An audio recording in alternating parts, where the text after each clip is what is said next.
යාළුවනේ සුබ සන්ධ්‍යාවක්.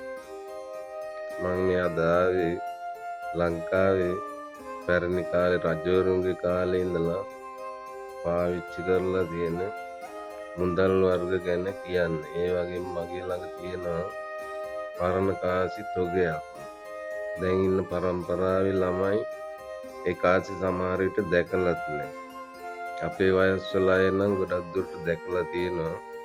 ඒත් සමහරව එහෙම දැකලත් නැහැ. අපේ ආච්චිලාගේ සීයලාගේ පෙට්ටගම්වල තිබිලා ගත්තොත් මිසක් නැත්තම් ඒ කාසි ඉතින් අදට ලංකාවේ නෑ. තියෙන තැන්වල සුරක්ෂිතව සමහර තැන්වල තියෙනවා. මංගාවක් තියෙනවා කාසි ප්‍රමාණය ගොඩක්. ඉස්සර කාලේ පාවිච්චි කරපු සත්ව භාගයේ ඉඳලා කාසි ප්‍රමාණයක් තියෙනවා. ඒ වගේ මං සැරින් සැරේට වීඩියෝ ටිකක් ගේන්නම්. මොකද ඉගෙන ගන්න ළමයින්ට එහෙම මේවා ගොඩාක්ම වැදගත් වෙනවා. ඉස්සර රජ කාලෙන් පාවිච්චි කරලා තියෙන්නේ කහවණු. ඊට පස්සේ අක, පනම, ටැංගා, ලාරීන්, පොකුසල්ලි, රියල්, රුෂඩෝ, රික්ස ඩාලර්, ස්ටයිවර්, දොයිතුව, චාලිස්, පවුම්, සීලින්, පැන්ස, ඉන්දියන් රුපියල්. ලංකාවට නිදහස ලැබුණායින් පස්සේ ලංකා රුපියල් අද දක්වා පාවිච්චි කරන මට මේ අමතක වෙනවට මම මේ කොලේක ලියාගත්තා මේ ටික. හැබැයි මීටත් අමතරව සමහර විට තව පාවිච්චි කරලා තියෙන්න පුළුවන්. දන්න කෙනෙක් ඉන්නවනම් යටින් කමෙන්ට් එකක් දාන්න. මමත් ඉගෙන ගන්න ආසයි ඒවා. හැමෝම සියල්ලම දන්නේ නැහැ නේ ගොඩක් දුරට. ඒ නිසා දන්න කෙනෙක් ඉන්නවනම් කමෙන්ට් කරන්න. මාත් ඉගෙන ගන්න ආසයි.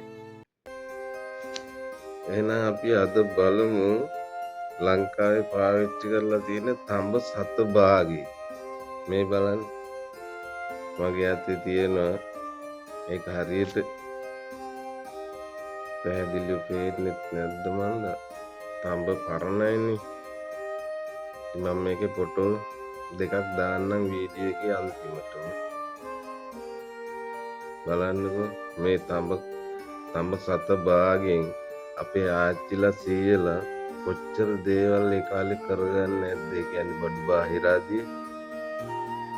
ඉතින් මේක 1940 ගණන් වල තමයි මේ සතේ ඇවිල්ලා තියෙන්නේ. මංගාව කාසි ගොඩක් තියෙනවා. ලංකාවේ විතරක් නෙවෙයි පිට රටවල ඒවත් තියෙනවා. සැරින් සැරේට මං මේ එක කාසි ගැන වීඩියෝ ටිකක් දාන්නම්. මොකද ඉගෙන ගන්න ළමයින්ට මේවා ගොඩක් වැදගත් වෙනවා. නැත්තම් මේවා ඉතින් මේ සල්ලි තිබිලා සමහර අයත් එක්කම එහෙම නැතිලා යනවා. ඇත්තටම අපිත් ගොඩක් කාසි ගැන දන්නේ. මොකද මම මේ කාසි එකතු කරන්න ආසාවෙන් හිටියා. ඒ නිසා මට මේ කාසි ටික එකින් එක හම්බ වුණා. සමහර විට මම ජීවිතේ පළවෙනි වතාවට දැකපු කාසිත් මංගාව තියෙනවා. එහෙනම් බලමු ඊළඟ වීඩියෝ එකෙන් මම තඹ සතේ ගැන වීඩියෝ එකක් කරන්න. සියලුම දෙනාට ජය වේවා.